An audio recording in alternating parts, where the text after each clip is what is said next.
of the nation. Magkahiwalay na disgrasyang sangkot ang mga truck. Sa Caloocan, sinalpok ng 14-wheeler ang isang bahay. Sa Aklan naman, nagkarambola ang 8 sasakyan dahil daw sa truck na nawala ng preno. Yan ang report ni James Agustin.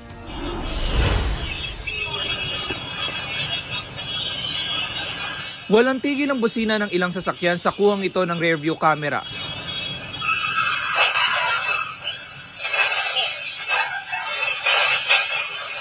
Hanggang sumambulat ang disgrasya. Isang van ang sumalpok sa kasalubong nitong sasakyan. Ang sumulpot na wing van o cargo truck, bumangga sa sinusundang van. Bumangga sa puno ang truck bago tumagilid at tumama ulit sa ilang pang sasakyan. Kuha yang kagabi sa Barangay Libertad sa Navas, Aklan. 8 sasakyan na nagkarambola. Batay sa imbestigasyon, mitya ng disgrasya ang cargo truck na nawalan daw ng preno. Kargado ito ng 300 sako ng asukal. Yung wing van, sir, tuloy-tuloy na bumaba hanggang sa tinusok sa likuran bahagi, sir, yung isa pang commuter van bago sa gumulong-gulong. Sa kadamuon sa imo karga, dapat slow down ka eh. Hindi mo napakarira mo. Pero kung mo nakadamo imo karga, you should at least travel at a slow speed. 6 masugatan kabilang ng pahinati ng cargo truck. Kinukunan pa ng pahayag ang driver ng truck na hawak na ng Navas Police at pinatatawag din ng LTO. Truck din na nadisgrasya sa Camarin Road sa Caloocan. Sumalpok sa bahay ang 14-wheeler na galing North Sagaray, Bulacan at maghahatid na mahigit 600 sako ng semento sa Tondo, Manila. Mula po dun sa bahaging yon ng Camarin Road ay bumulusok pababa itong truck na ito at tinamaan itong isang bahay. Ito pong naging epekto, yung pader ng bahay ay nawasak at umangat din po yung bubong nito sa lakas ng impact. Pero bago niyan ay tinamaan na muna nitong truck itong isang poste ng ilaw na nakaladkad ng ilang metro. Ayon sa truck driver, sumabit sa kawad ang kanilang side mirror kaya huminto sila sa Camarin Road. Kahit kinasuhan ng gulong, dumiretso pa rin daw ang truck. Pinatay ko makina, tapos kinambyo ko. Ang bala ko kasi dagdagan ko ng kalso. Pagbaba ko, may tumalo na yung truck sa isang kalso, hindi ko na napigilan. Ako humihingi sa inyo ng dispensa, hindi ko naman po sinasadya po yung pangyayari. Nakipag-areglo na ang kumpanya ng truck driver sa mga naapektuhan ng disgrasya.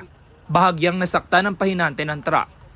James Agustin, nagbabalita para sa GMA Integrated News. Naharap sa reklamong plunder o pandarambong si dating Pangulong Rodrigo Duterte, pati si Senator Bongo at ang kanyang ama at kapatid. Inihain niya ni dating Senador Antonio Trillanes IV dahil sa bilyon-bilyong pisong infrastructure projects na napunta raw sa mga kumpanya ni Go. Handa raw ang senador na kasuhan ang mga kaanak kung totoo ngang nagkamali. May report si Salima Refran.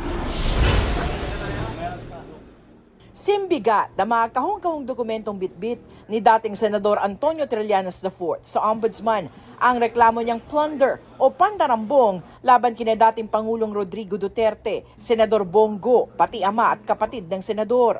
Akusasyon ni Trillanes, halos 7 bilyong pisong infrastructure projects ang napunta sa CLTG Builders at Alfrego Builders na hawak ng angkan ni Senador Go.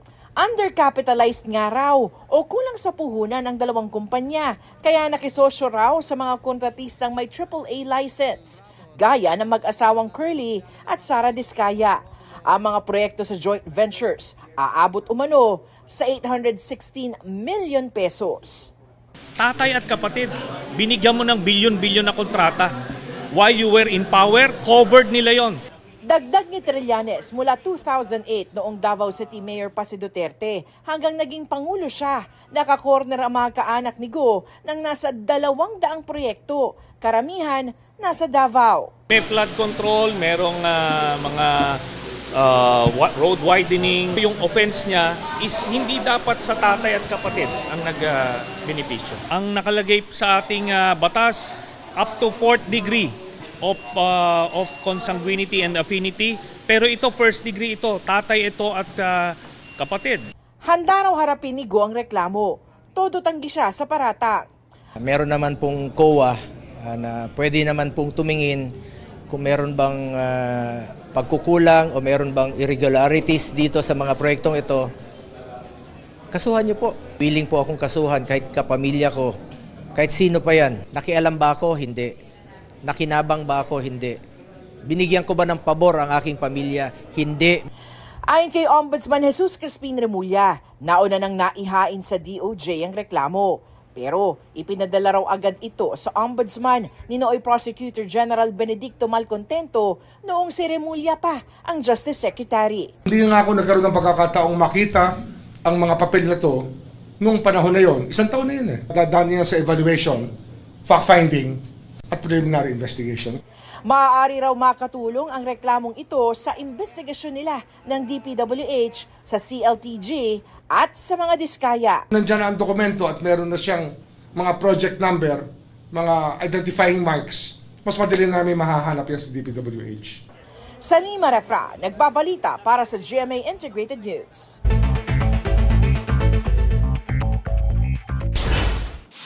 Mga ebidensya sa preliminary investigation sa kaso ng mga nawawalang sabongero, dedesisyonan ng DOJ sa loob ng 60 araw. Kung may sapat na ebidensya laban sa mga inaakusahan, maghahabla na sila sa korte. Ang isa sa mga idinadawit sa kaso na si Charlie Atong Ang umaasang maibabalik pa ang reklamo sa PNP-CIDG para muling maimbestigahan. Radio broadcaster na binaril sa Ginobatan Albay, pumanaw na. May person of interest na ang pulisya sa pagpatay kay Noel Samar. Inaalam kung may kinalaman sa kanyang trabaho ang pamamaril. Senate President Pro Tempore Panfilo Lacson, 100% raw na babalik bilang chairman ng Senate Blue Ribbon Committee ayon kay Senate President Tito Soto. Sa paglulunsad ng One RFID, isang RFID na lang ang kailangan ng mga motorista para makadaan sa lahat ng expressway sa Luzon. Ilang silid-aralan sa San Juan Siquijor hindi na ipagagamit dahil sa mga sirang nilikha ng lindol sa Northern Cebu. Sa ilang barangay hall muna ang face-to-face classes ng mga apektadong paaralan. 5 napinsalang gusali sa Davao City matapos ang October 10 quake, inisyuhan ng red tag notice. Bawal silang okupahan dahil delikadong gumuho. Yellow tag notice naman sa ibang gusaling napinsala ang bahagi. Chino Gaston nagbabalita para sa GMA Integrated News. Pabibilisin daw ng Sandigan Bayan ang paglilitis sa mga masasakdal sa mga kinurakot na flood control project. Tiniyak din ng DPWH na may aksyon sa mga susunod na linggo. Ang komisyong nag-iimbestiga rito sa gitna ng mga puna na kulang at mabagal ang pagsisiyasat. May report si Joseph Moro.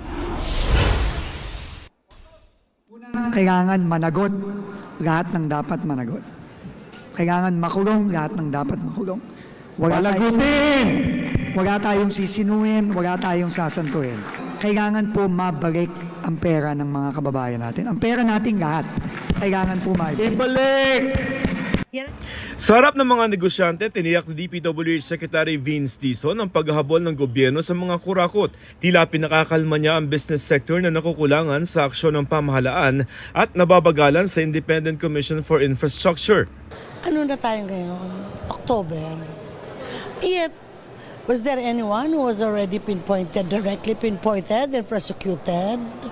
Or sabihin natin na nakapag-file na ba ng mga kaso? Wala pa rin, di ba? Laging closed-door hearing yan. So we don't know. So we want to know. Because we want to urge also the ICT to be really transparent. Masyadong mabagal. Ano? Yung ICI, halip na makatulong na magdagdag ng tiwala sa gobyerno, palagay ko lalo pa nakakasama dahil the way it's happening, parang wala nangyayari. Puna rin ng iba't ibang sektor na nagpoprotesta makupad sa pagtugon sa katiwalian ang gobyerno. Sabi ni Secretary Dizon, sa mga susunod na linggo ay makakakita na ng konkretong aksyon mula sa ICI. Sa Sandigan Bayan ang bagsak ng mga kaso kontra korupsyon gaya sa maanumalyang flood control projects.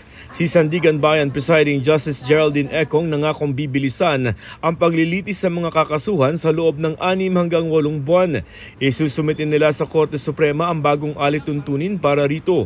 We will give the ponente 40 days.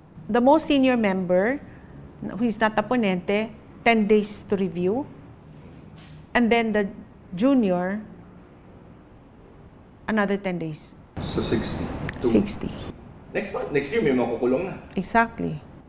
So by next year, we will have, I cannot assure you kung makulong, but we will have decisions. Basta nahuli. Di na raw kailangan ng special division para sa flood control cases dahil konti lamang ang mga dinidinig nilang kaso. We're prepared for the deluge of cases. Sa mga pagdinig dito sa Sandigan Bayan, pinapayagan naman ang media na makapasok sa korte at saksihan ang paglilitis. Pero ayon kay Sandigan Bayan Presiding Justice Geraldine Econg, kung may panawagan ng publiko na isa publiko o i-live stream yung magiging pagdinig sa mga kaso ng mga maanumalyang flood control projects, handa raw nilang hingan ng permiso ito sa Korte Suprema. If the Supreme Court allows, of course, we are, because we're not hiding anything. Ang dinidinig sa Sandigan Bayan ay mga kasong graft laban sa mga opisyal na may salary grade 27 pataas. Kaya tiyak na sila ang hahawak ng kaso ni dating Mimaropa Regional Director Engineer Gerald Pacanan at mga Assistant Regional Directors nito na nasa salary grade 28 at iba pang inirekomenda ng ICI na kasuhan ng Ombudsman.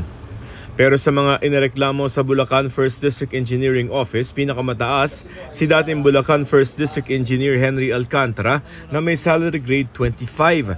Ang mga yan, pati mga naisampang reklamo ng DPWH sa Ombudsman, posibleng sa ibang korte raw ihain. If they feel na wala talagang involved na persons na masasakop dito sa Sandigan Bayan, then that will be filed in the first or second level court depending on the charge. Pinaungkat naman ng isang private citizen sa ICI kung may ugnayan si First Lady Liza Araneta Marcos sa tech billionaire na si Maynard Ngu na isa sa mga isinasangkot sa issue ng flood control project. Hiniling ito ni John Santander sa isang liham na isinumite niya sa ICI. Walang direktang pag-atake sa ating First Lady. Patas dapat lahat imbestigahan. So, ulitin ko, hindi ito kaso pag-file ng case. It's a letter of sentiments lang. Ipinakita niya sa mga litratong nakuha niya online na magkasama ang unang ginang at si Ngu. Sabi ng ICI, pag-aaralan nilang impormasyong ibinigay ni Santander. Sinusubukan namin kunan ng pahayag ang unang ginang at si Ngu. Kung pinabibilis ang pagpapanagot sa mga sangkot sa kinurakot na flood control projects, ang hiling ni Education Secretary Sonny Angara, pabilisin din ang pagtatayo ng classroom sa bagong pamunuan ng DPWH. Ngayong taon kasi 22 classroom lamang ang naipatayo. 40,000 silid-aralan ang target ipatayo bago matapos ang Administrasyong Marcos. Nasa 150,000 naman ang classroom shortage sa bansa. Mukhang nawili sila dun sa flood control. Hindi na naging priority yung pagtayo ng classrooms. Joseph Morong, nagbabalita para sa GMA Integrated News. Breaking the glass ceiling ang makasaysayang pagbabago ng literato sa Japan. Iniluklok si Takaichi Sanae bilang unang babaeng Prime Minister ng Japan. Pinalitan niya ang nag-resign na kapartidong si Ishibashi Geru. Si Takaichi, na batikan sa politika, ay hardliner o konserbatibo na isinusulong ang tradisyon at nasyonalismo gaya ng iniidolo niyang si British Prime Minister Margaret Thatcher. Fan din siya ng heavy metal at motorcycles. Ika-4 na siyang Prime Minister ng Japan sa loob ng 5 taon. Magiging hamon sa kanyang liderato ang matamlay na ekonomiya at bumababang tiwala ng publiko sa gobyerno.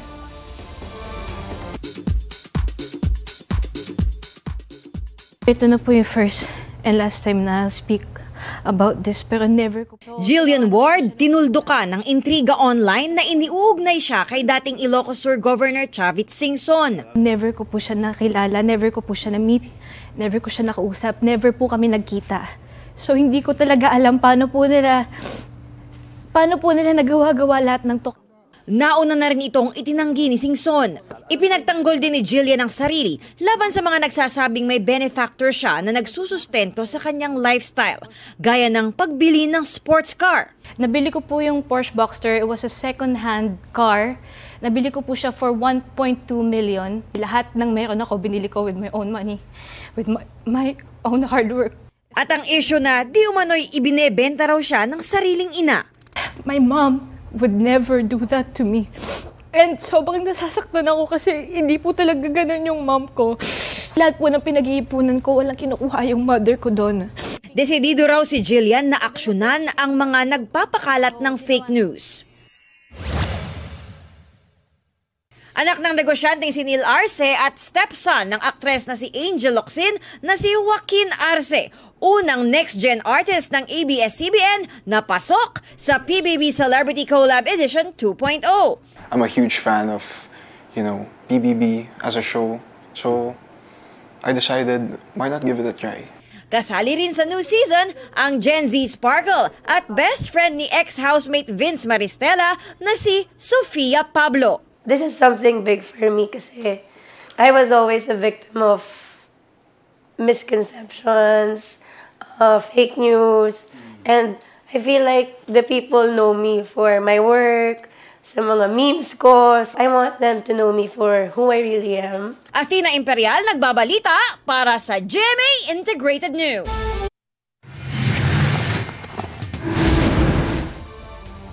Sa gitna ng pagtatanghal na balot ng smoke collar bombs ang buong sports complex ng Bicol University. Props yan ng mga performer. Pero may mga estudyanteng nahirapang huminga, nahilo at may nahimatay pa. Suspendido hanggang bukas ang klase sa universidad. Nabigyan na raw ng Bicol University ng tulong medikal, pinansyal at psychosocial ang mga naapektuhang estudyante at tauhan. Iniimbestigahan nila ang insidente katuwang ng lokal na pamahalaan.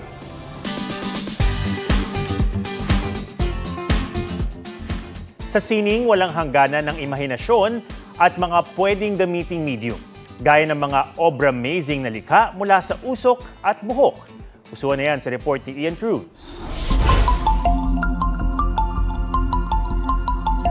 Sa kaarawan ng kanyang ina, isang portrait ang handog ni Medjay Tribo ng Pulilan, Bulacan. Ang obrang alay sa ilaw ng tahanan galing sa isang bright idea. Pagtapat ng apoy sa canvas para lumikha ng sining mula sa usok. Ito ang fumage, technique na kailangan ng tiyaga, kontrol at maingat na kamay. Pero di may iwasang mapaso at magkamarka. Ang struggles naman po sa physical is yung nalalanghap na usok, yung init, pawis, yung paso po sa kandila.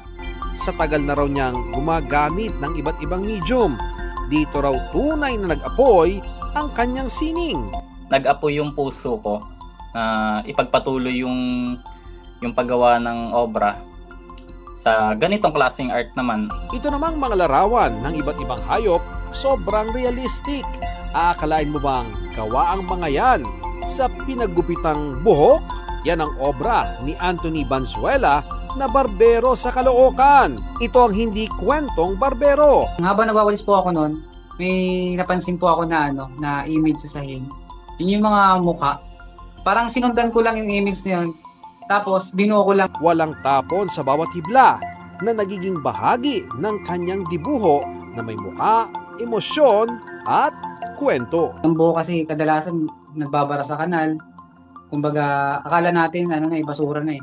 Pero yun pala may pakinabang pa at makakabuka ng magandang art. Ian Cruz nagbabalita para sa GMA Integrated News. At yan po ang State of the Nation para sa mas malaking misyon at para sa mas malawak na paglilingkod sa bayan. Ako si Ato Maraulio mula sa GMA Integrated News, ang News Authority ng Pilipino.